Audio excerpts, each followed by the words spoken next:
ఇక్కడే మనం రీచ్ అయ్యేసరికి మార్నింగ్ మీరు స్టార్ట్ అయిన ప్లేస్ ఈవినింగ్ ఇక్కడ రీచ్ అయ్యేసరికి 4 కానీ 4:30 కానీ అవుతుంది సార్.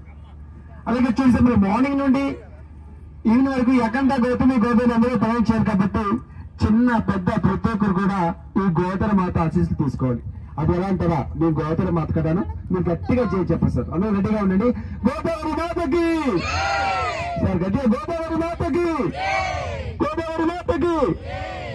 Thank you. అలాగే ఈరోజు చూడండి మన స్టార్టింగ్ ప్లేస్ చూడండి, ఇక్కడ వెడల్పు ఎంత ఉందో. మన స్టార్టింగ్ ప్లేస్ చూడండి వెడల్పు ఎంత ఉందో. మనం వెళ్తున్నా కాబట్టి వెడల్పు తగ్గుతుంది, లోతు పెరుగుతుంది.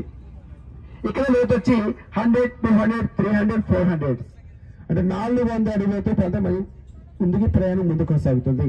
కాబట్టి చిన్న పెద్ద ప్రతి ఒక్కరు కూడా చాలా జాగ్రత్తగా ఉండాలి. మనతో కూడా వాటర్ మీద జర్నీ కాబట్టి ప్రతి ఒక్కరు చాలా జాగ్రత్తగా ఉండాలి. అలాగే మీకు రైట్ సైడ్ వచ్చి ఏలూరు డిస్ట్రిక్ట్, లెఫ్ట్ సైడ్ వచ్చి అల్లూరు డిస్ట్రిక్ట్ అమ్మా. అలాగే మన బోట్ లో సౌకర్యం అంతా కూడా తెలియజేస్తాను వినండి.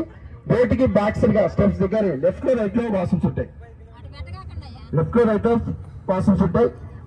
డ్రింకింగ్ వాటర్ బ్యాక్ సైడ్ గా మనకి అరేంజ్ చేస్తారు. మీరు తెచ్చుకున్న వెహికల్స్ ఏదైనా సరే డస్ట్బిన్ లో వేయాలి. గోదావరి వాటర్ దగ్గర కింద హాల్లో పడేయొద్దమ్మా. డస్ట్బిన్ అరేంజ్ చేస్తారు పై టాప్ మీద, ఆ డస్ట్బిన్ లో వేయండి.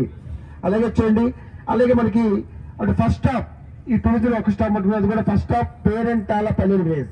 అక్కడ ఎంత పురాతన ఎంత ప్రాచీన శివలింగం టెంపుల్ ఉంది. అక్కడికి వెళ్ళడానికి 1 hour పాటు జర్నీ పడుతుంది. ఈ 1 hour పాటు కూడా మీకు మంచి సాంగ్స్ వస్తూ ఉంటాయి. హ్యాపీగా ఎంజాయ్ చేయండి. ఈ రోజు మీరు చూడబోయే విలేజ్ అన్ని కూడా ఎటువంటి రోడ్డు మార్గం లేని, ఎటువంటి కలసత్వం లేని, నడిచి వెళ్ళడానికి ఖాళీ బాట లేని విలేజ్ ను ఈ రోజు మీరు చూడబోతున్నారు.